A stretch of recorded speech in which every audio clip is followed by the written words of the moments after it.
I dive into this video, I do want to say that because of the nature of this game, especially in relation to the game that came before it, it is going to be difficult to talk about pretty much anything in this game without spoiling things from both of these games. So I just wanted to make sure that that was known here at the beginning in case you didn't want anything spoiled for this game. And once again, I'll go ahead and just give the very briefest of final thoughts about this game.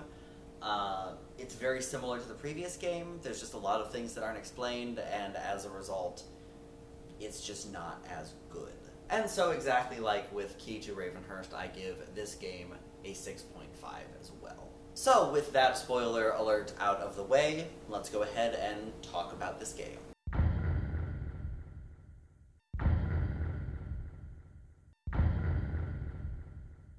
Immediately following the events of the previous game, the Master Detective ends up in an asylum with a piece of the Ball of Fate, Madame Fate's crystal ball, which Alistair had obtained and got destroyed at the end of the previous game, embedded in their arm. Upon escaping, the Master Detective must follow Alistair, who somehow is still alive despite being defeated 2 times now, into Alistair's former place of residence, which is a city that he submerged way back in the day, but recently unsubmerged. With the help of another Master Detective, our playable Master Detective must once again stop Alistair's plot toward immortality once and for all. There's a really fun mechanic with this shard of the crystal ball that is embedded in your arm. Basically, it allows you to see flashes of Alistair's past, which allows you to advance the game. Why does it do that? Well, we'll get to that in just a moment. But this is a fun and interesting mechanic that I do enjoy that is unique to this game. This game has 3 different antagonists. While there's obviously Alistair, this game also introduces us to Cedric and Morwen Ravenhearst, the lord and lady of this city where Alistair used to live. Now, there were 3 different antagonists in the previous game as well, but what's different about this one is that while the 3 of these individuals are very clearly antagonistic toward us, they're also very, very antagonistic toward each other. Neither Cedric nor Morwen is a big fan of Alistair, and they make that clear from the very first time they show up, and also vice versa, Alistair's not really a fan of them. And also, despite being married to each other, Cedric and Morwen don't really like each other that much either. It's a fun dynamic between the 3 of these individuals as they bicker with each other while also trying to stop you from stopping them. This game introduces us to Ellen, who is a Master Detective from Alistair's time. In fact, she is the very first Master Detective. I don't really have a lot to say about this, but it is nice to have an ally again in this game. And also, it's nice to see another Master Detective, because that's never happened before. My biggest problem with this game is the exact same problem from the previous game. Nothing is explained. I remember when I was first playing Key to Ravenhearst, I knew that a direct sequel was coming out fairly soon, or had already come out. I don't quite remember which one it is. So the non-explanations didn't bother me as much at the time, because I was under the impression that things would be explained in the next game. Oh, how wrong I was. Not only does this game not at all explain why Charlotte and Gwendolyn were evil, in fact, they only show up at the very beginning of the game, this game also heaps even more stuff on top of the pile of things that weren't explained that also aren't explained. How did Alistair submerge and then unsubmerge this city? How did Cedric and Morwen and Ellen survive hundreds of years submerged in this city? I guess technically the answer to both of these is that Alistair uses dark magic, which, to be fair, is technically an explanation, but it's a super vague one and not really satisfying in any way. If Alistair was born in the 1400s, which we find out in this game, how is he still alive?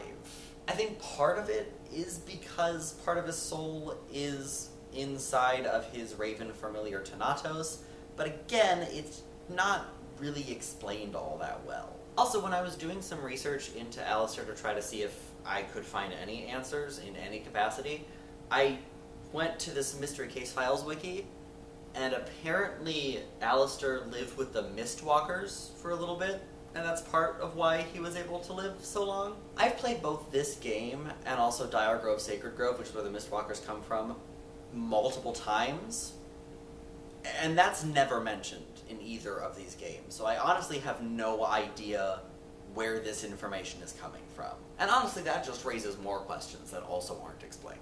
But getting back to the questions specifically in this game that aren't explained, why does the shard that's embedded in your arm show you visions of Alistair's past? The ball belonged to Madame Fate, not Alistair. He does have it now, he owns it now, and his soul was trapped in it for a little bit, so maybe that's the reason? But again, it's not really explained whatsoever. Okay, I said that nothing was explained, but there was one thing that was explained. As you may have noticed, Lord Cedric's last name is Ravenhearst. Yep, turns out he's an ancestor of Emma's. And that's why Charles went after her in the first place. At least I feel like that's what the game is trying to imply. How could Cedric be an ancestor of Emma when there's no indication that he has ever had a child? And even if he has, how could said child escape the sinking city when, again, there's no indication that anyone escaped from the city? Well, that's not explained, just the Emma-Cedric connection. So they explained one thing that decidedly did not need to be explained, and just added some more things that are not explained to the long pile of things that aren't explained.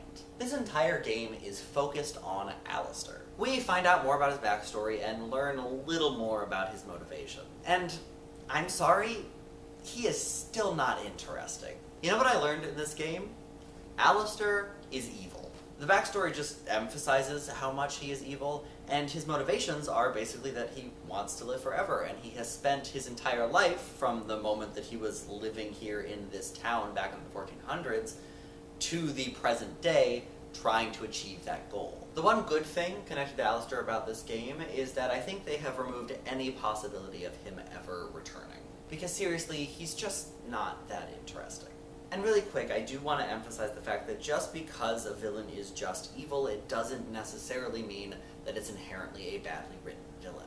The problem comes from when you have an entire series wherein you have these series of antagonists that are more interesting. And so you come to expect a more interesting villain, and so when you come across a villain that's just not as interesting and doesn't seem to have as much work put into it because he's just evil, it just doesn't grab my interest as much. So again, the fact that Alistair is just evil wouldn't inherently be a problem, but because I am comparing him to the other villains that we've had in the past, it ends up being a problem. My feelings to this game are pretty much identical to my feelings to the previous one, which I mentioned at the very beginning of this video. I do still enjoy playing this game, but the sheer amount of things that aren't explained being piled on to the list of things that aren't explained from the previous games is just too many things that aren't explained. And if you're going to explore a villain's backstory, you should do it in a way that makes them more interesting, not less. So, once again, we have ourselves a half score, and in fact, it's the exact same score that we gave the previous game, 6.5 out of 10. And with that, I will see all of you tomorrow for the penultimate video of VEDS.